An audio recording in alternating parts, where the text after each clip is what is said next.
I only needed shelter. Then that carved dragon revealed something connected to my family. She was 25 and homeless.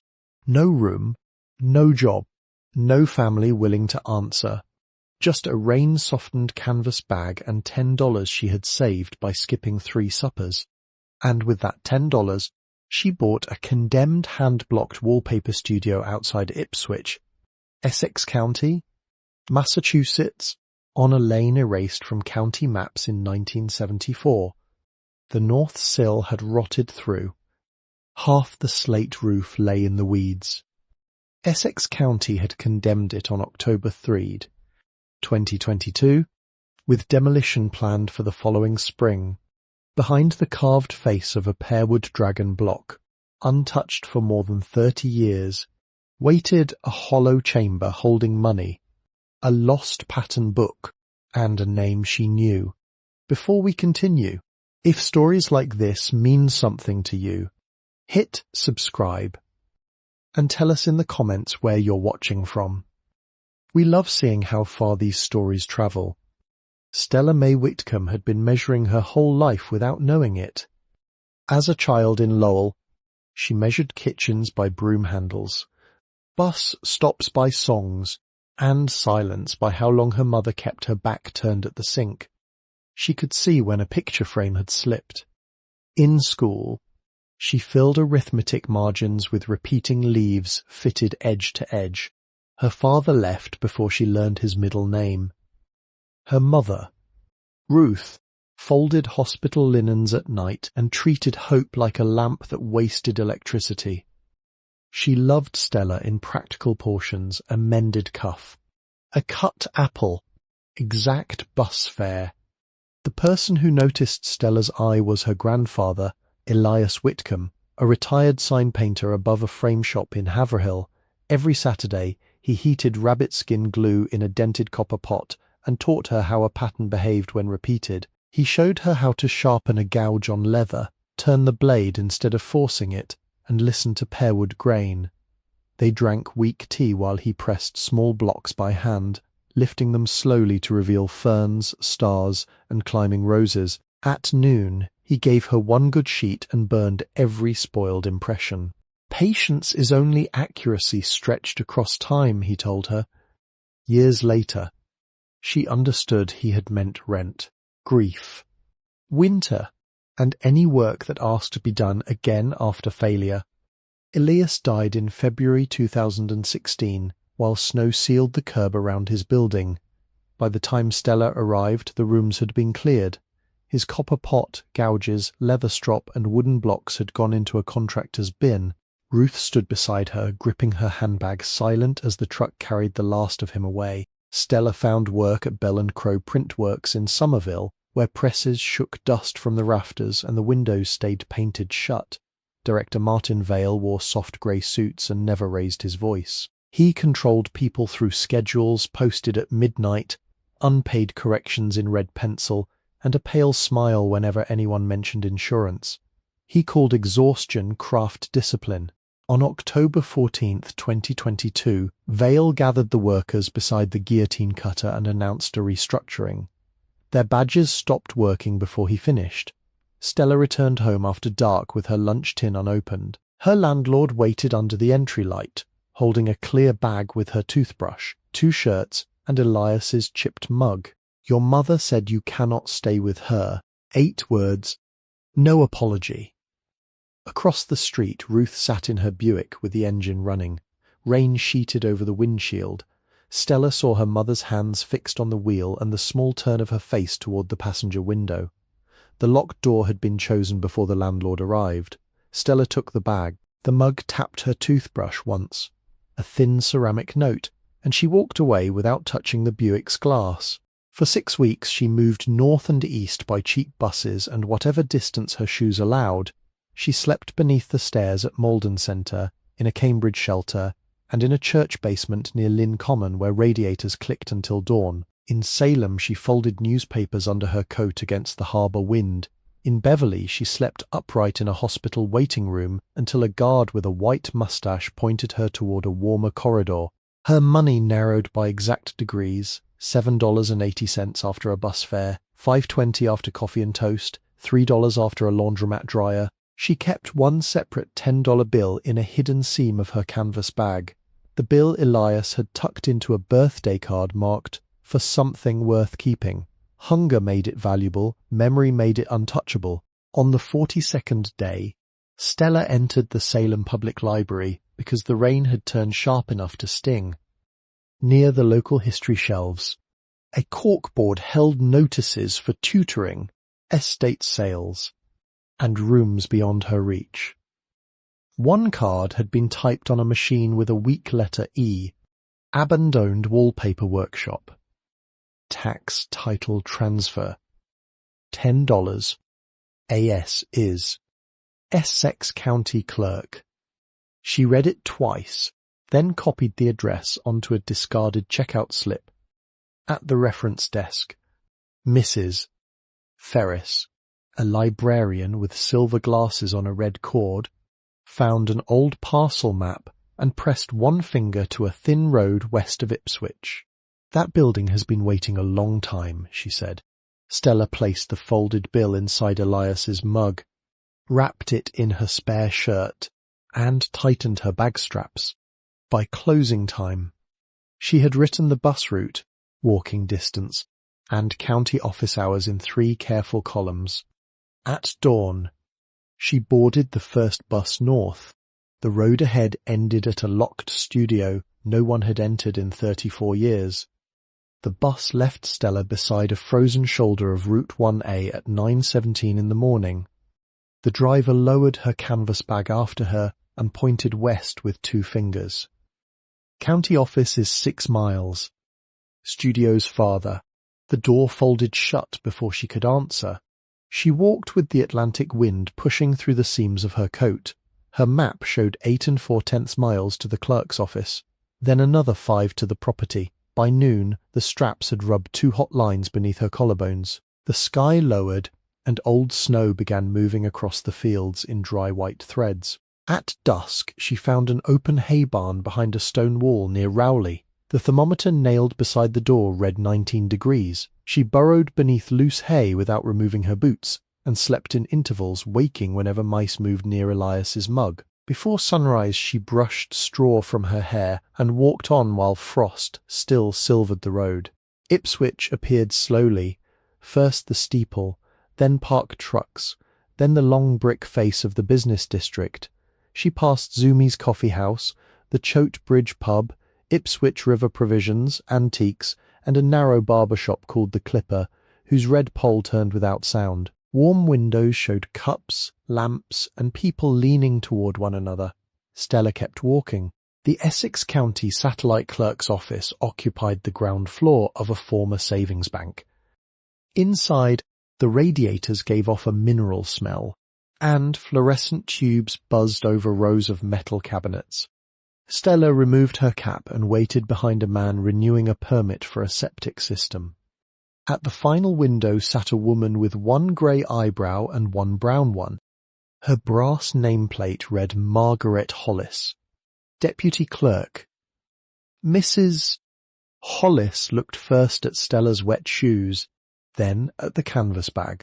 "You're here about the Vale Road tax title parcel." "Yes." "Ma'am." The clerk drew a file from beneath the counter. Its paper cover had softened at the corners. "You understand there is no electrical service?" "Yes, ma'am." "You understand the well has not been tested since 1988? "Yes, ma'am." "You understand the building is condemned for structural failure?" "Yes, ma'am." "You understand the county will not refund the transfer fee if the studio collapses tomorrow?" "Yes, ma'am." Mrs. Hollis held her gaze for another moment.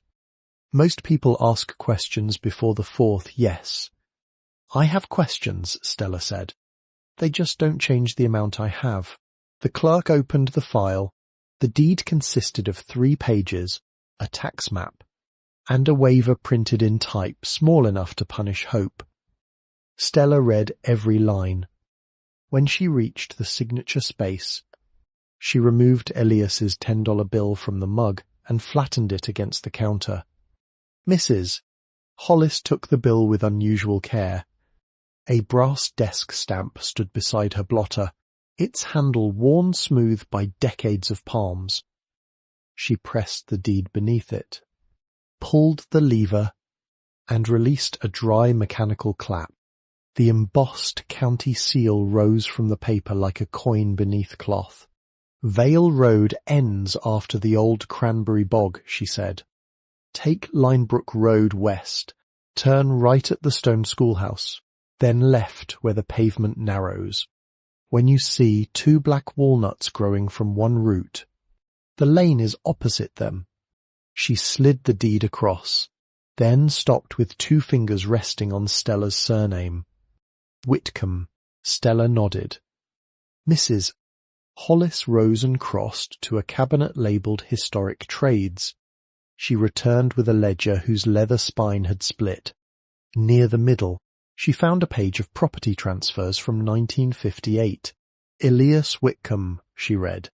"Apprentice pattern cutter. Edge 17.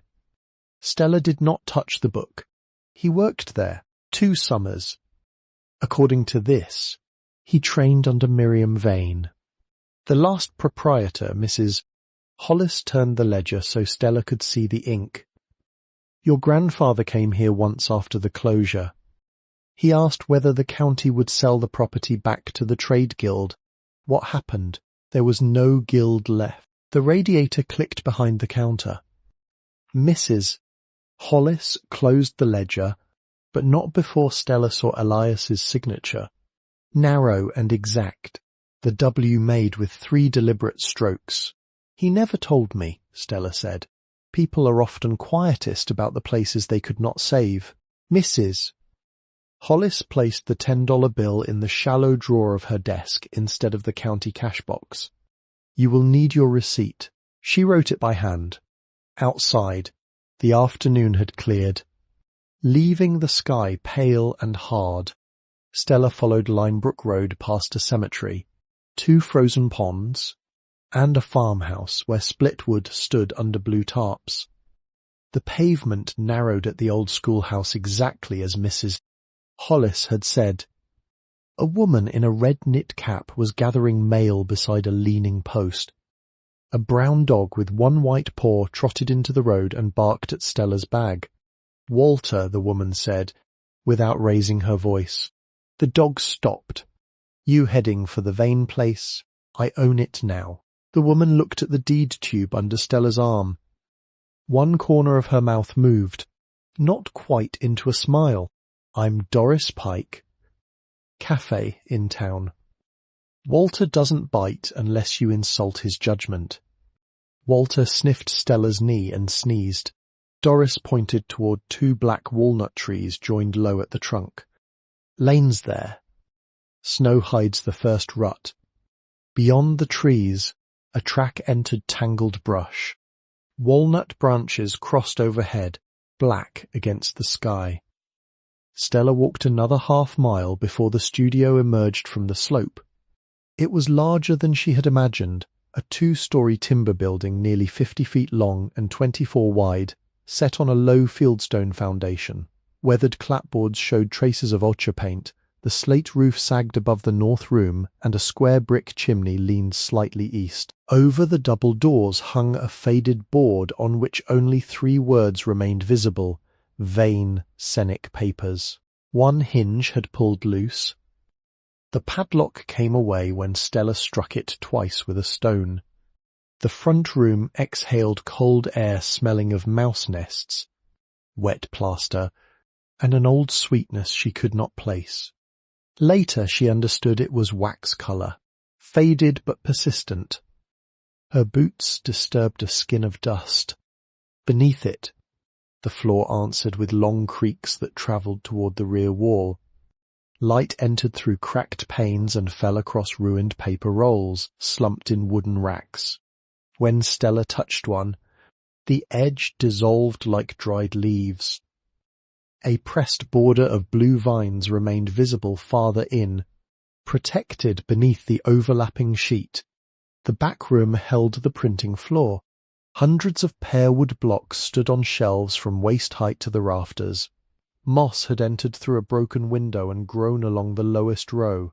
Carved roses, feathers, clouds, branches and scales waited beneath dust. A lever press occupied the centre of the room, its iron handle cold enough to sting her palm. When she moved it, the joint gave one deep groan. Something small ran inside the wall. Stella smelled rust near the sink, tasted plaster dust at the back of her throat, and heard the building settle around her one timber at a time. She found a dry corner beneath the press table. From her bag she took the spare shirt, the chipped mug, and the folded library map. Her supper was half a heel of bread saved from the bus station. She ate it slowly, listening to the wind enter the roof and move over the blocks like breath across bottles. Before lying down, she chose one small pearwood block from the nearest shelf. Its face carried a repeating fern. She wiped it with her sleeve and placed it beside Elias's mug. The floor was hard. The room was colder than the hay barn, yet no one could lock her out before morning. In the patient repetition of each impression, a larger picture was waiting to appear. By sunrise, Stella had learned which section of floor complained beneath her weight. The first 3 days were spent making the place survivable. She lowered a rusted bucket into the well and drew up water that smelled of iron and wet stone. She boiled every cup for 10 minutes.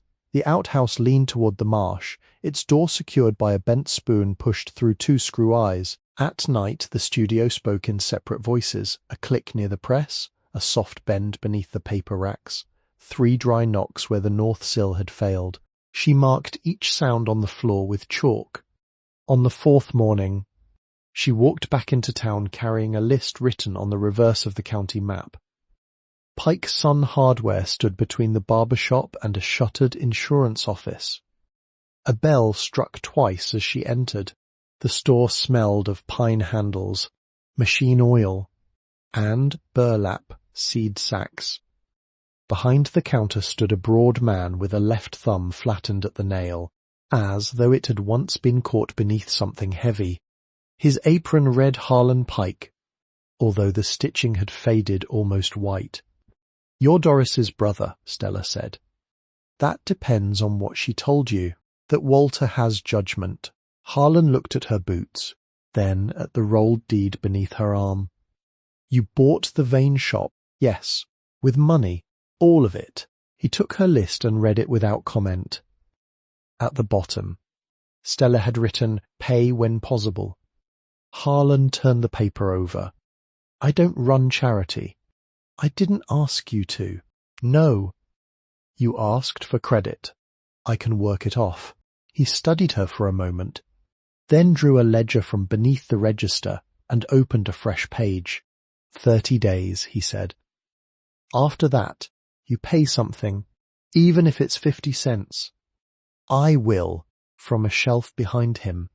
He added a grease-stained booklet titled Farm and Shop Repairs for Owners Without Capital. Free, outdated. The first account came to less than she expected and more than she had. A used chimney brush for $4.25, 20 feet of rope for $2.80, a wire scraper for $1.75, a small bag of stove cement for $3.10, and a cast-iron soup pot with a cracked lid for $5 even. Harlan included a box of kitchen matches and did not write it down. Back at the studio, Stella began with the chimney because cold had made every other task slower.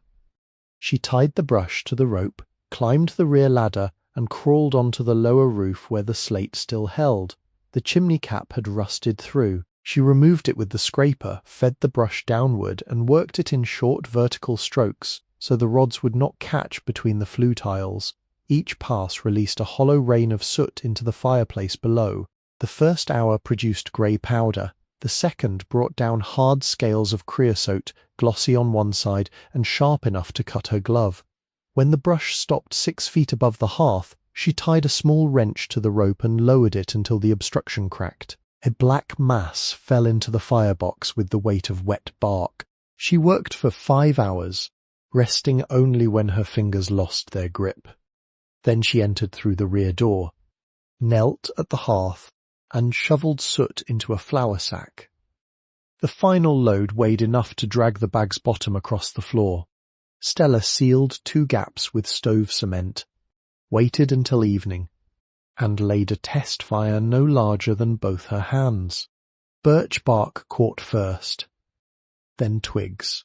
Then 3 pieces of split maple Harlan had stacked beside her purchases. Smoke rose cleanly. She held one palm over the opening and felt the draft pull upward. For the first time since the eviction, heat reached her face without belonging to a bus station, a church basement, or someone else's building. In the cracked pot, she boiled potatoes with salt Doris had wrapped in wax paper. She ate beside the hearth while the room warmed by single degrees. Condensation gathered on the nearest panes. The old press threw a long shadow toward the shelves. The following morning, she began the workroom inventory.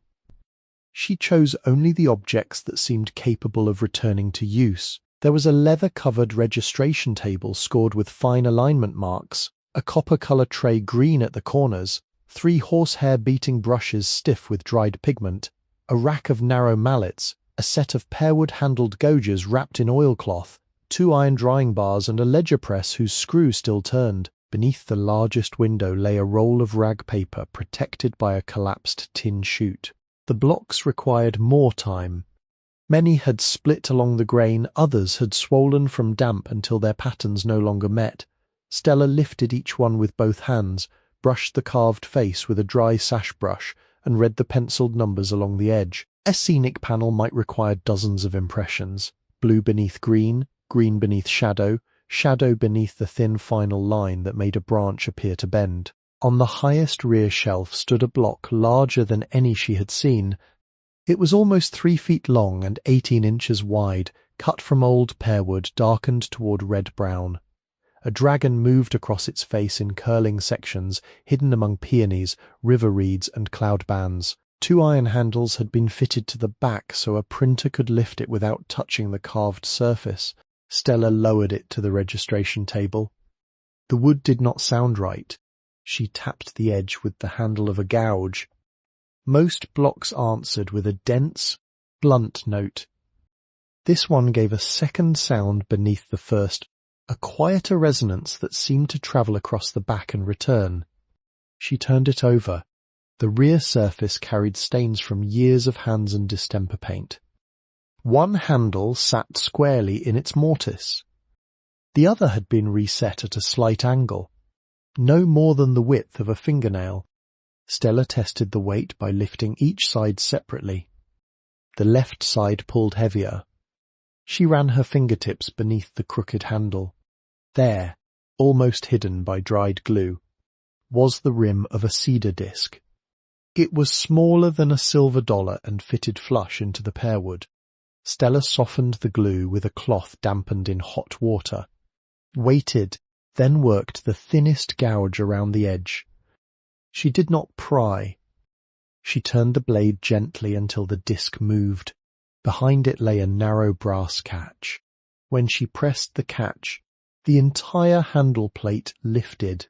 A hollow space opened beneath it. The first package was wrapped in linen gone yellow with age. Stella set it on the table and removed the knots one at a time. Inside lay 4 carving tools, their steel blades protected with beeswax, each handle marked with a small phoenix. The edges were bright beneath the wax. The second parcel held sticks of dry pigment, yellow ochre, lamp black, Venetian red, and a blue wrapped separately in paper marked indigo, use sparingly. Beside them was a palm-sized slab of hide glue and a spoon carved from horn. The third object was a flat tin box. It resisted at the hinge. Stella cleaned the seam with the corner of her shirt, pressed both thumbs beneath the lip, and opened it slowly enough that the metal made only one short complaint. Inside were folded bills, paper rolls of coins, a sealed envelope, and a pattern book bound in green cloth. She did not touch the envelope. The pattern book bore one word in faded gold: rebirth. Stella opened to the first plate. Dense foliage covered the page, ferns, walnut leaves, seed heads and thorned vines. Yet when she stepped back, the negative spaces formed the lifted wings of a phoenix. Registration marks lined the margins. 50 separate block numbers had been assigned to the complete design. She closed the book and began counting the money. The bills came first, arranged by denomination and tied with linen thread.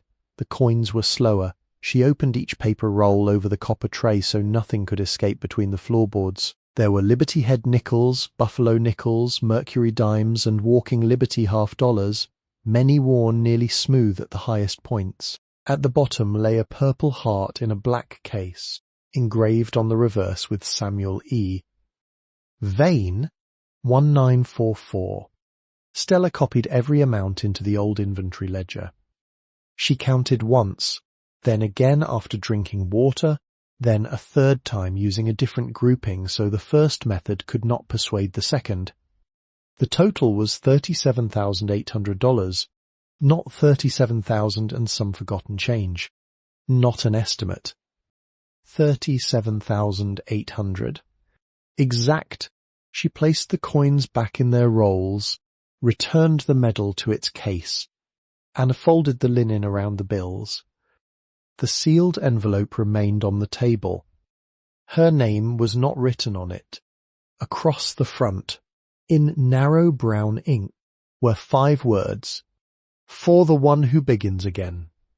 By then the fire had settled into red coals. Stella carried the envelope to the hearth, sat with it across both palms, and listened to the paper shift inside. She did not open it. Instead, she put on her coat and walked behind the studio to the marsh. The creek had broken through its skin of ice and moved darkly between reeds. She stood until the moon appeared in fragments on the water and the cold reached through her soles. When she returned, the letter was still waiting where she had left it. In the patient repetition of each impression, a larger picture was waiting to appear. Morning entered through the broken eastern panes and laid a pale rectangle across the envelope. Stella warmed her hands around Elias's mug before touching it. The handwriting had troubled her through the night because she had seen its discipline before: narrow letters, low crossings, and a W made in 3 deliberate strokes. It was not Elias's hand, but it belonged to the same school of patience. She broke the seal with a carving knife. "My dear one, whoever you are, if you have found this letter, then you have lifted the dragon block without splitting its face, discovered the cedar catch, and shown more care than the county ever expected of this place. My name is Miriam Abigail Vane. In March of 1988, Dr. Helen Markham at Massachusetts General Hospital in Boston told me that the weakness in my hands came from amyotrophic lateral sclerosis. She advised me to close the studio while I could still choose the order of things. This trade began with Nathaniel Vane, born in Newburyport in 1819, who cut his first wallpaper block in Boston in 1842. His daughter, Lydia Vane Mercer, carried the patterns to Ipswich in 1876 and trained her daughter Clara Mercer Vane, born here in 1881. Clara taught me Miriam, born in 1918, and I kept the presses with my younger brother Samuel until he was killed in France during the Second World War. 4 generations worked these floors before silence took them. The final paid length of paper left the drying bars on September 30th, 1988.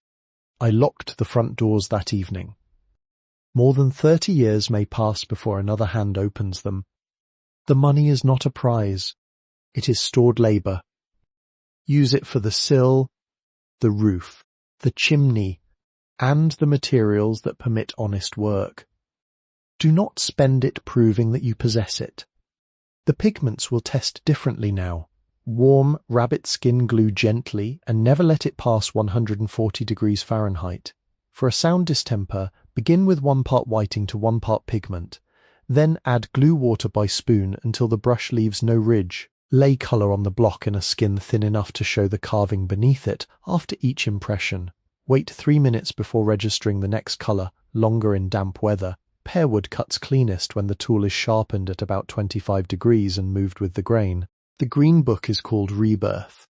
50 blocks are required for the complete scene. The phoenix is not printed directly. It appears only after the leaves, shadows, thorns, and empty spaces have been placed in their proper order. That is inheritance as I understand it. Not ownership. Not blood alone. It is a bench swept for the next worker, a blade protected from rust, a measurement written clearly enough that someone absent may continue. Samuel's purple heart belongs with his name when you are able to carry it there. Until then, keep it dry. I do not know whether you are young or old, trained or untrained, kin or stranger. I know only that you entered after others had decided the place was finished. That is qualification enough. The house is not empty. It has been waiting. You are welcome here. Miriam Abigail Vane, November 6th, 1988. Stella read the letter twice. The second time, she placed one finger beneath each technical instruction as she had done with Elias's handwritten recipes. Then she folded the sheets along their original creases, neither adding a new one nor flattening the old, and returned them to the envelope. The back door opened against a drift of leaves and frozen mud. In the letter's margin, Miriam had drawn a small map showing 3 paces from the threshold and a stone shaped like a broken tooth. Stella found it beneath winter grass near the foundation. Under the stone was an iron ring. She pulled, and a narrow ground-level hatch rose from the soil. Inside lay a cedar case lined with waxed cloth. It held Elias's dented copper glue pot, the one Stella had watched disappear with the contractor's truck, and a short note in his hand, "Miriam kept what I could not." She carried the pot indoors without putting it down. At the hearth, Stella cleaned its base with ash and a cloth, filled it halfway with water, and set a smaller tin cup inside, as Elias had taught her. From the hidden parcel she broke a piece of hide glue no larger than her thumb. It softened slowly in the gentle heat, releasing the familiar animal sweetness that had once filled his Saturday room.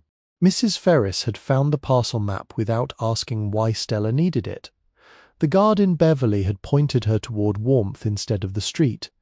Mrs. Hollis had protected the $10 bill in her desk drawer. Harlan had opened a credit page, and Doris had wrapped salt beside 2 potatoes. None of them had changed Stella's life alone. Each had merely left the next door unlocked. Before we move forward, think of one small kindness someone once gave you when they had no reason to help. Tell us in the comments what they did. It may have seemed ordinary to them, but you may still be carrying it years later.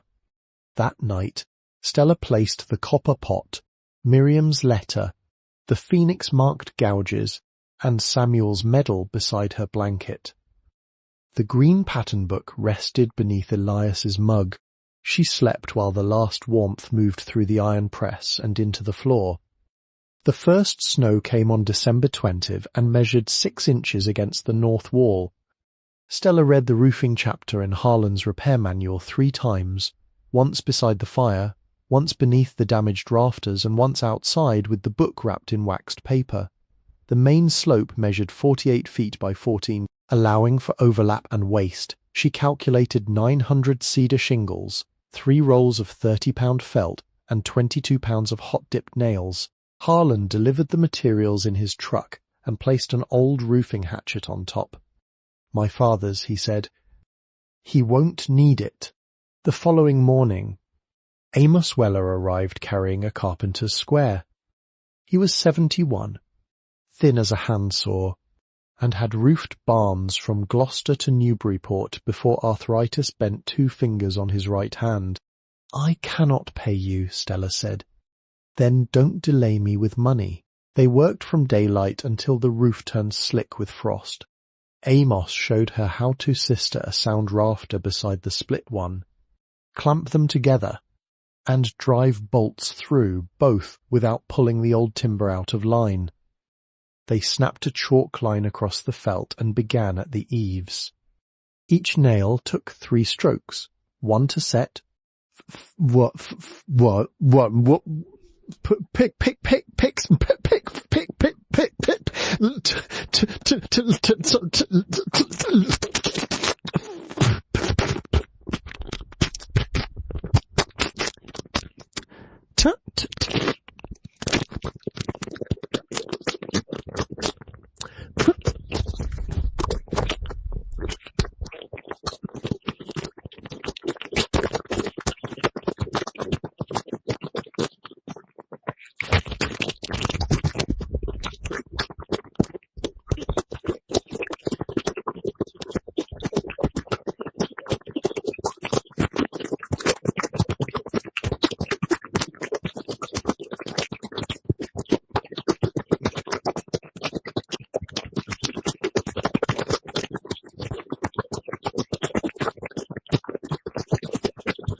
and one to seat without splitting the cedar.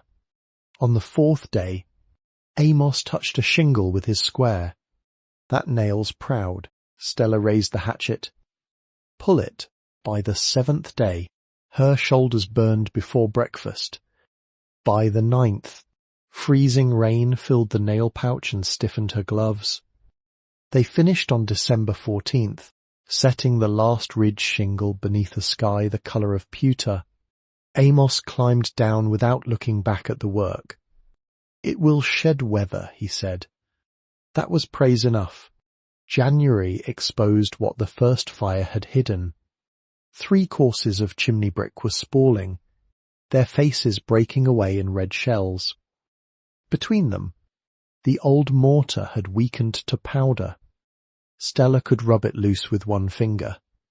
Harlan found reclaimed brick behind his store and sold it to her for the price of hauling. Amos taught her to rake the joints 2 inches deep without damaging the sound edges. For the exterior courses, she mixed hydraulic lime with sharp sand at 1:3. Around the flue, she used equal parts fireclay and refractory cement, adding water until the mortar held the print of her thumb. The work took 3 weeks in temperatures that remained in the 20s. She built a canvas windbreak around the scaffold and covered each fresh section with damp burlap so the mortar would cure slowly. Every 15 minutes, she climbed down because her bare fingers had gone numb. Gloves protected the skin but stole the exact pressure needed to butter the narrow joints. She warmed her hands around Elias's copper pot, then returned before feeling had fully come back. On January 27th, Stella laid a small test fire. At first the flame leaned toward the room. Then the chimney warmed, the draught strengthened, and the smoke rose in a clean grey column above the new cap. No dark thread escaped through the joints. She stood outside until the last smoke disappeared into the winter sky. The printing floor was white pine, though soot and wax had darkened it almost black. Stella removed each hand-cut rosehead nail before lifting any damaged plank. She numbered the boards in chalk, replaced 2 rotten ends with salvaged pine, and drove the old nails back through their original holes. The heads remained visible, irregular and slightly proud, like small black seeds. Harlan rented her a random orbit sander for $14 a day. She made 3 passes, 80 grit to remove the dirt and hardened wax, 120 to level the first scratches, then 220 along the grain.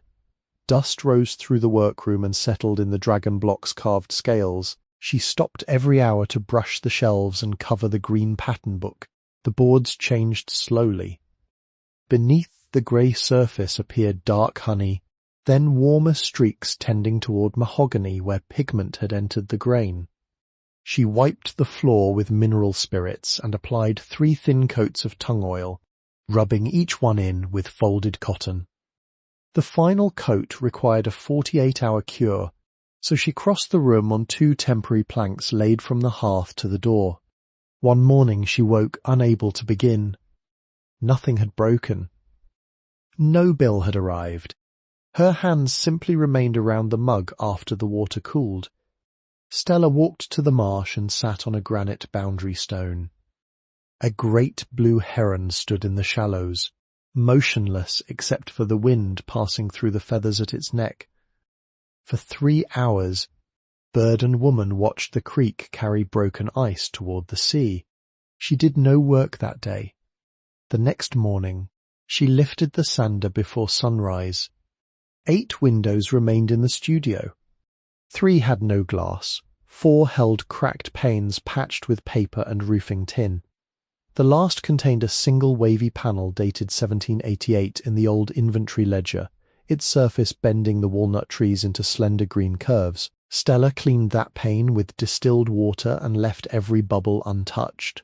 She cut replacement glass on the registration table and bedded each pane in DAP 33 glazing putty. Harlan showed her how to warm the putty between her palms, roll it into a narrow rope, and press it into the rabbet before setting the glass. The final bevel was drawn in one steady stroke, the knife riding against the sash.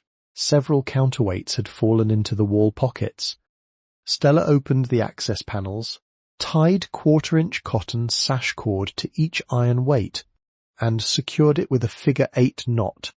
She fed the cord over the pulley, attached it to the sash, and tested every window until it rose without binding. The work took most of February. On the last afternoon, she set the final glazing point into the north window. Beyond the glass, a chickadee landed on a bare walnut branch and turned its black-capped head toward the room. Stella held still with the putty knife raised. The bird remained through 3 breaths, then vanished into the white sky. She drew the final bevel cleanly from corner to corner. The plaster near the chimney failed 3 times. The original walls had been built over hand-split oak lath, each strip irregular and spaced just wide enough for the first coat to push through and form keys. Stella's first patch cracked overnight, the second sagged before noon, the third held for 2 days, then separated from the wall with a sound like thin ice breaking. Harlan brought an old feed bag from his shed. Inside was horsehair saved from his father's repair work, clean, dry, and tied in loose bundles. Stella mixed lime putty with sharp sand, worked the horsehair through it by hand, and pressed a scored scratch coat between the laths. The brown coat went on 3/8 of an inch thick and cured beneath damp cloth for 72 hours. The finish coat measured 1/8 of an inch and was polished with a wooden float until it met the old wall without pretending to be old itself. She stood beneath the chimney with lime whitening both wrists. These patches will hold another 100 years. Doris began leaving folded paper bags outside the studio door. She never knocked. Stella would find bread ends, 2 onions, a wedge of cheese, or beans wrapped in butcher paper, with the bag handles twisted together against the wind. Doris wore a blue wool coat shiny at the elbows and always smelled faintly of coffee grounds. When Stella carried coins to the cafe, Doris pushed them back across the counter with one flour-dusted finger. In candles when the shop reopens. A week later, a boy arrived on a green Schwinn bicycle with a splitting maul balanced across the handlebars. He was 16, narrow-shouldered, and wore one boot laced with white cord. "My name's Caleb Pike, Harlan's son," he nodded toward the woodpile. My mother said, "About your grandfather?" He split the largest rounds cleanly, turning each piece before the second strike. When Stella offered him money, he tucked the maul beneath one arm and shook his head. My mother said, "Reverend Boyd passed on Linebrook Road every morning at 7:10. He had a silver beard divided neatly at the chin and walked with a polished black cane that never seemed to carry his weight. At first he only tipped his hat. In March he paused beside the walnut trees, looked toward the repaired roof, and removed one glove. Keep her warm and standing." Then he replaced the glove and continued toward town. Stella postponed the cellar until February 11th. The hatch opened beneath the rear stair and revealed 7 granite steps worn shallow at the centre. Below lay a 12 by 15-foot room with a fieldstone floor, dry except along the eastern wall. The air smelled of mineral damp and old apples. At the centre stood a dressed granite slab. A small phoenix had been cut into one corner, its wings reduced to 6 deliberate lines. Stella swept around it, tested the edges, and left it where it was. Some objects did not need to be opened merely because they could be. Beneath the 3rd step, her broom struck wood. A small oak box had been wedged behind the riser. Its lid opened without a key. Inside lay a brass key whose bow had been shaped like the phoenix from Miriam's tools, and a tintype wrapped in black cloth. The photograph showed a young woman standing outside the studio in the summer of 1903. She held a wallpaper block against one hip. Her hair was pinned high, her sleeves rolled above the wrist, and her face carried Stella's narrow mouth and level gaze, so exactly that Stella set the image down before lifting it again. On the reverse, scratched into the metal, were the words, "Clara Mercer Vane, daughter of Lydia. Edge 25. Summer of 1903. Stella placed the brass key on the mantel. She did not know what it opened. The snow retreated first from the south wall, then from the lane. By March, the creak had grown loud enough to hear from the printing room. Walnut catkins lengthened from black branches, and water moved beneath the outhouse path in narrow silver threads. Stella opened the windows for 1 hour each afternoon and let the smell of lime, tung oil, and thawing earth pass through the studio. She did not begin the full rebirth pattern that spring. 50 blocks required paper, pigment, registration skill, and a steadiness she had not yet earned. Instead, she chose 1 mercury dime from the cash and used its value toward whiting glue and a small roll of rag paper. She practiced ferns, border lines, and single-colour repeats no wider than her hand. Most impressions failed. She kept them all. The house was patient. So was she. 2 winters later, on December 6th, 2024, Stella completed the first full object worthy of the old drying bars. It was not the rebirth panorama. She had learned enough to wait. She printed a narrow wallpaper panel of walnut leaves in 4 colours, ochre beneath moss green, a brown shadow mixed with lamp black, and 1 thin blue-grey line defining the stems. Each colour required a separate pearwood block. She warmed the glue below 140 degrees, brushed the distemper until no ridge remained, and allowed 4 minutes between impressions because snow had made the room damp. The final sheet measured 12 feet. Stella lifted it from the registration table and carried it to the drying bar. Every leaf met the next without a broken stem. Near the centre, Walnut husk opened to reveal a tiny phoenix no larger than a thumbprint. She did not sign the front. The restored studio remained plain. The white pine floor held stains no sanding had removed. 8 windows admitted winter light, including the wavy pane from 1788. The lever press had been cleaned, oiled, and fitted with a new leather pad. Miriam's green pattern book rested in a glass-fronted cabinet beside Elias's copper pot. Nothing matched. Everything belonged. The brass key remained on the mantel until an April storm broke a limb from the larger walnut tree. Caleb, now taller and heavier through the shoulders, came to help cut it safely. When the limb struck the ground, a square iron plate appeared beneath a curtain of bark. Set into the trunk at chest height, at its centre was a keyhole shaped like the narrow body of a bird. Stella brought the brass key from the mantel. It turned once.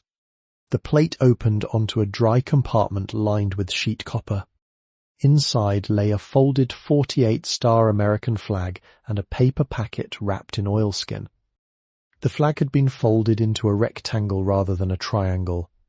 Its cotton darkened at the creases. The note was dated October 22nd. 1,100 and 100 and 100 and 100 and 1 4 1 100 and 1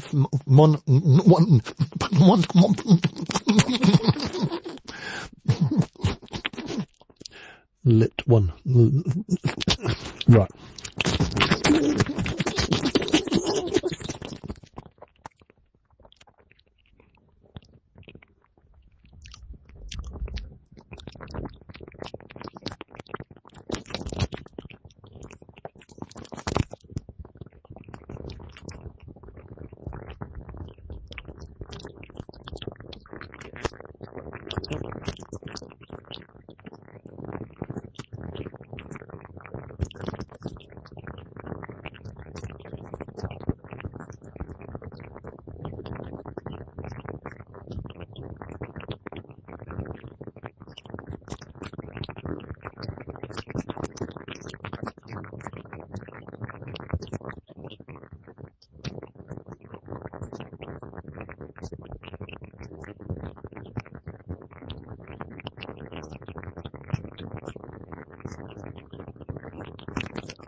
Clara Mercer Vane had written it during the final weeks of the First World War, while influenza moved through Massachusetts and her husband Thomas served with the American Expeditionary Forces in France. She wrote that the flag had hung over the studio press while women filled orders and waited for casualty lists.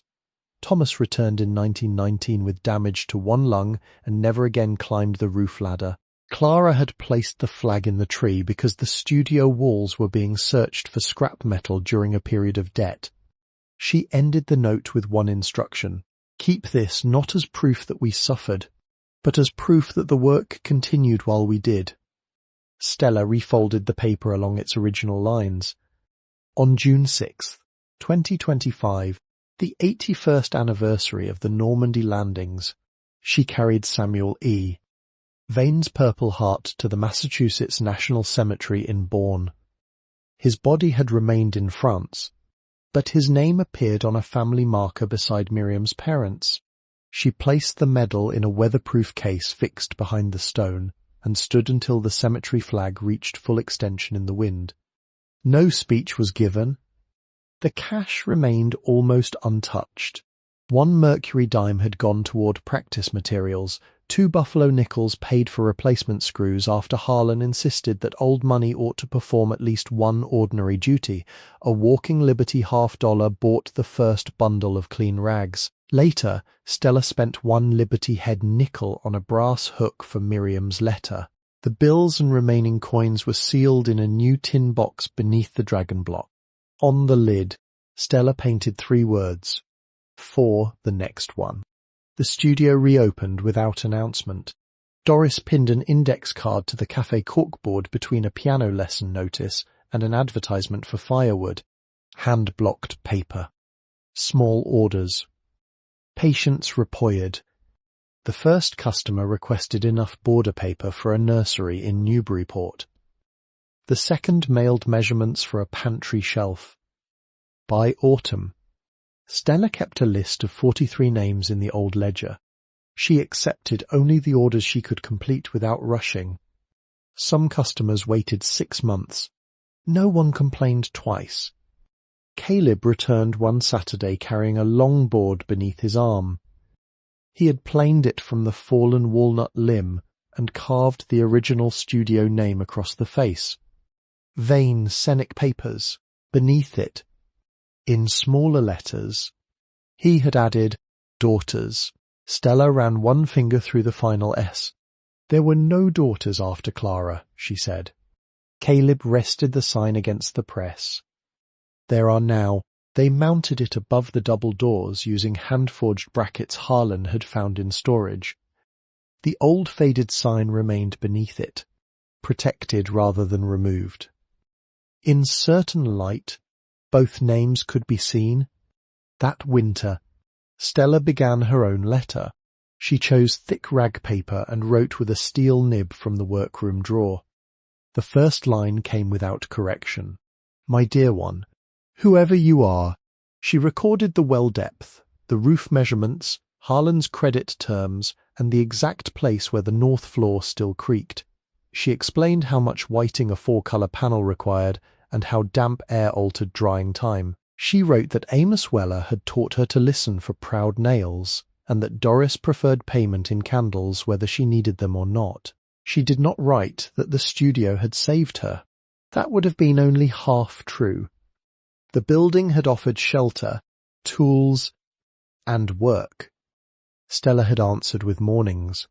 Failed plaster, sharpened blades, and the choice to leave most of the money untouched. Neither had rescued the other. They had simply remained. In the patient repetition of each impression, a larger picture was waiting to appear on the final evening of the year. Stella extinguished the colour room lamp and closed the cabinet over the rebirth pattern book.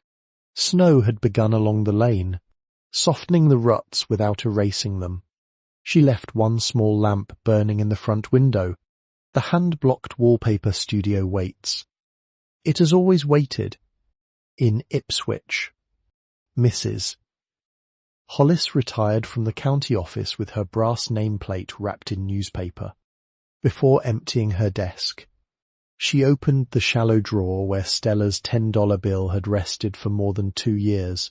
The bill remained flat beneath the original handwritten receipt. Mrs. Hollis closed the drawer and left it for the next clerk.